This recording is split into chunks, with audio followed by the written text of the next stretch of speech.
Good evening. আগামীকাল থেকে উচ্চ মাধ্যমিক পরীক্ষা শুরু হচ্ছে। সমস্ত উচ্চ মাধ্যমিক পরীক্ষার্থীকে মারগ্রাম থানার পক্ষ থেকে আন্তরিক প্রীতি, শুভেচ্ছা ও ভালোবাসা জানাই এবং প্রত্যেকের সাফল্য কামনা করছি।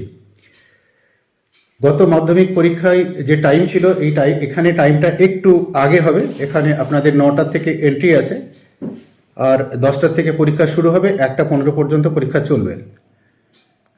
এন্ট্রির সময় আপনাদের ফিস্কিং হবে। ফিস্কিং মিনস মেটাল ডিটেক্টর দিয়ে ফিস্কিং হবে।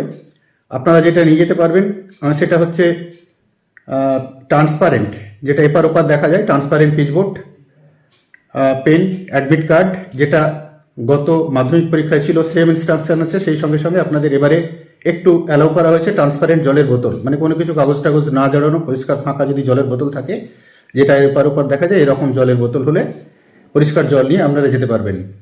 আর কি আছে, সায়েন্সের স্টুডেন্টদের জন্য, যাদের সায়েন্সে যেদিনকে পরীক্ষা থাকবে, কাউন্সিল অনুমোদিত ক্যালকুলেটর আপনারা ইউজ করতে পারেন। যে কোনো ক্যালকুলেটর মার্কেট থেকে কিনে নিয়ে চলে যাবেন, সেটা হবে না। আর আদার ইনস্ট্রাকশনস যেটা ছিল 144 এর ক্ষেত্রে 144 200 মিটারের মধ্যে মাইক বাজানো, জেরক্স বন্ধ, এগুলো তো আছেই। কোনো রকম জমায়েত করা এটা করা যাবে না। 200 মিটারের দূরে গার্জেনদের অ্যালাউড করা হবে। এই উচ্চ মাধ্যমিক পরীক্ষাতে আর একটা বিষয় নিয়ে আলোচনা হয়েছে, যেটা আপনাদেরকে বলে দিই।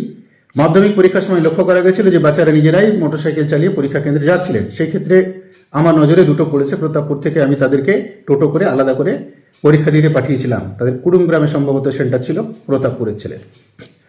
তো এটা খুবই ডেঞ্জারাস ব্যাপার আছে। ওই বাচ্চারা বিভিন্ন জায়গাতে অ্যাক্সিডেন্ট করেছে এবং পরীক্ষা কেন্দ্রে যাওয়ার জায়গাতে সোজা হসপিটালে চলে গেছে।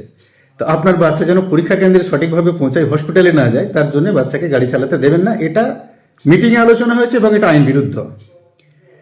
এইচএস পরীক্ষার ক্ষেত্রেও কোনো এইচএস পরীক্ষার্থী নিজে মোটরসাইকেল চালিয়ে স্কুলে যাবে না। তাদের গার্জেনরা তাদেরকে নিয়ে যেতে পারে, কিন্তু নিজেরা ওখানে গাড়ি নিয়ে যাবে না। তো যাই হোক, আপনাদের এখানে সেফ ড্রাইভ সেফ লাইফেরও বিষয়টা চলে আসে। নিজের লাইফকে অবশ্যই বাঁচাতে হবে। আর এই উচ্চ মাধ্যমিকের পরীক্ষার্থীদের এটা দ্বিতীয় বড় পরীক্ষা। এখান থেকে লাইফে নীতি নির্ধারণ হবে।